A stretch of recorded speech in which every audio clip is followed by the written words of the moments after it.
fancy intro music. Yeah! Woohoo! Hey everybody, welcome back to the channel. Video coming a little bit later than normal. Apologies, couple reasons for that. One, there were a lot of issues at the event reset this morning, which I know many of you gotta come to expect.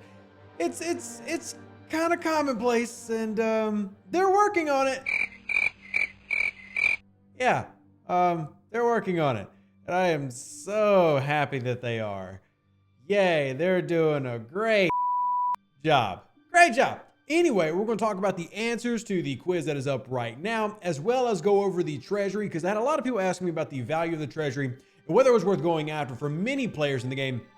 This is their first potential taste at the free-to-play Treasury. So we're going to discuss on whether it has value. We'll do that in the second half of the video. The first half of the video, we'll give you the answers to the quiz. Now, I've not actually even finished the quiz, but I do have the answers for you. And there were some problems with it, so I want to make sure I note that. As of the time of me recording this, they had not been fixed yet, but you need to know them anyway. So we're going to the espionage events, go into the folder, and you see I've completed some of them. We're going to start with insider information 1. So it is the wormhole next to D Space Nine connects to the answers D, the Gamma Quadrant. Now, real quick, we'll go ahead and just get out there with it because the devs and DJ are coming. So go ahead and ready to shame Rev. I actually told him that they had it wrong, and I told him that it was to the Delta Quadrant. Apparently, Rev has forgotten his favorite series is D Space Nine and where the wormhole goes. But good news, that's working.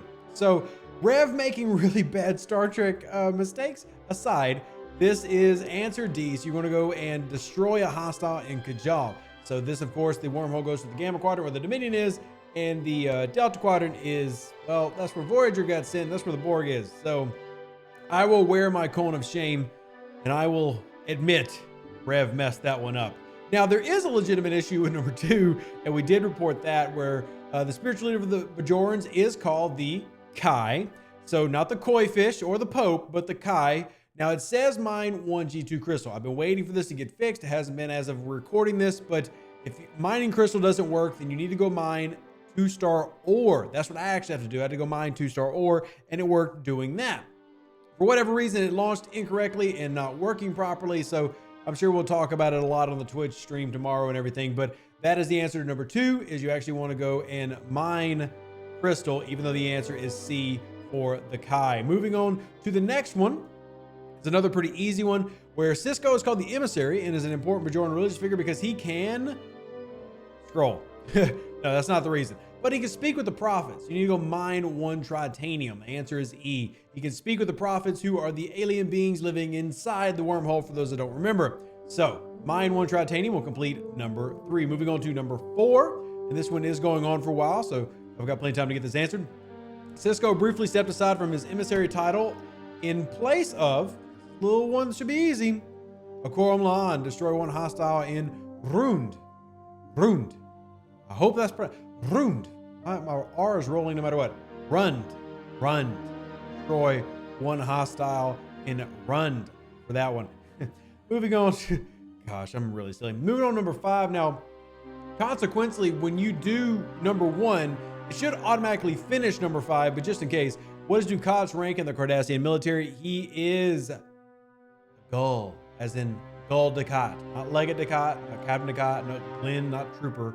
He is Gul Dukat. He's one of, if not, in my opinion, the best villain in Star Trek history. Like, no offense to Khan and Wrath of Khan. If we're talking about a villain in a series, he is the epitome of the best Star Trek villain of all time. Personal opinion. Really curious to see if y'all agree. If you agree, actually smash the like button. And if you disagree, subscribe. If you agree and disagree, do both. Really bad self-promotion. But that was number 5. C, Kajal. Moving on to number 6. This is going to be a little bit easier, in my opinion. Before the Federation took over Terra Nor, Dukat held the title of... Everybody don't... I mean, it's like the entire premise of Deep Space Nine. It was the prefect of Azure. He was in charge, and that's why you got this whole thing with Kira Nerys and Gul Dukat, and why you got this whole thing with him trying to rescue the Bajorans, and it's a good series. Takes a couple seasons to get going, but answers B, you can go kill a hostile in Praise. Moving on to number 7. this is going to be another one that hopefully you're aware of. Garrick is expected to be a spy. So you're going to spend 1 officer XP. Everybody should have some. If you don't, go farm a separatist system or go farm in Tiger Core to get you some officer XP or just use something else. But that is Garrick is a spy. Anybody know who we're talking about? If you do, who is Elam? Who knows? Well, comment. I want to see how many people remember it.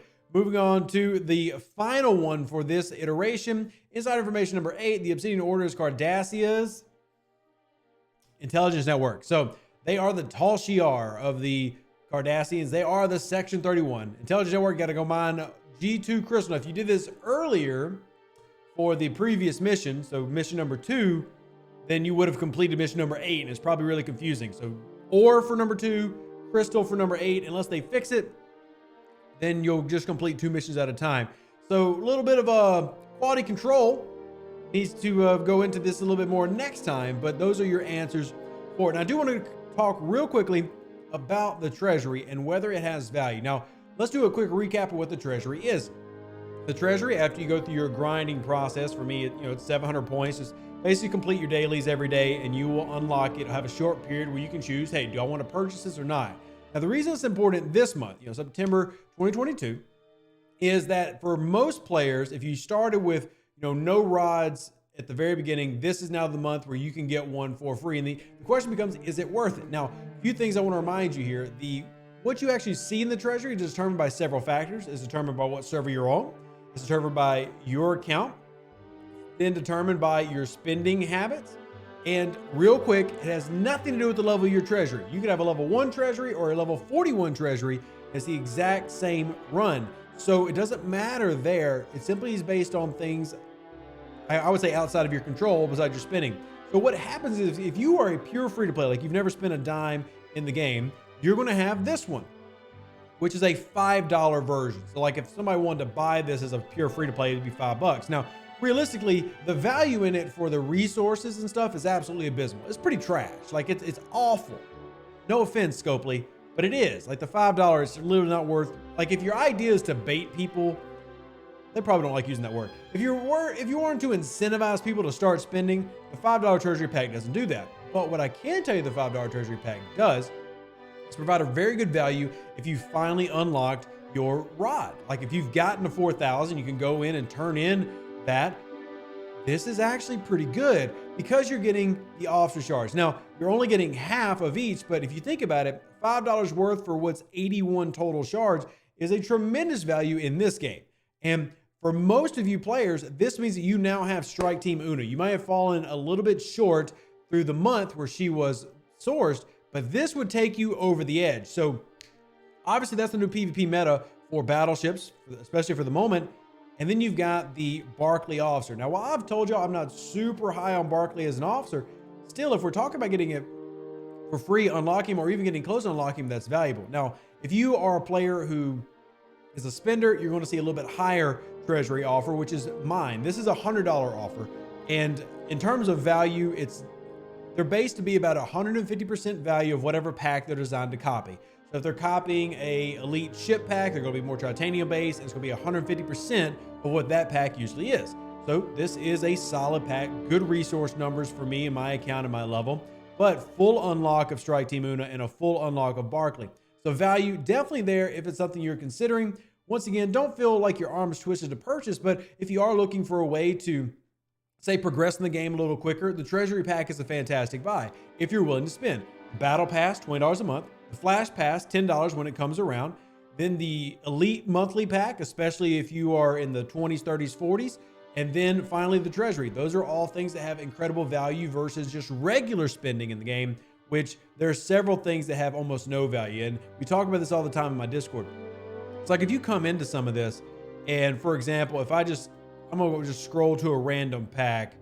Yeah, the Gladius full like $100 for a Gladius cloak. Look, this is all I'm getting. This is a terrible value in my opinion. Like literally, you're so much better going the faction credit route. This is a complete waste. That's just throwing $100 down a well and never seeing it again. Or even the Prime Explorer Manufacturing pack. Look at the amount of uncommon compared to what you just saw in my Treasury.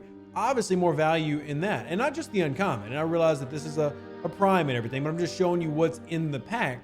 $100 better spent on what that Treasury was offering in terms of the uncommons and the materials. Where you can see here, look at my uncommons, 7,500. Look at my rares, over 2,000. Epics, almost 600 for 4-star, and then a good amount of 3-star as well. So value-wise, definitely there for the Treasury. And if you're on the fence as a free-to-play player who just got their desealing rod, this is definitely a good month to do that, giving you a major PvP officer, as well as getting you closer to unlocking another cargo officer, which is very important in this game. So hopefully you enjoyed it. Hopefully this opinion helped you kind of make those decisions. Let me know what you think in the comment section below. Live long and prosperous. Stay safe for the Space Cowboys. Deuces. That's me. Catch you on the next one. Be outie. An even better outro than the intro. For the Empire and glory to your house.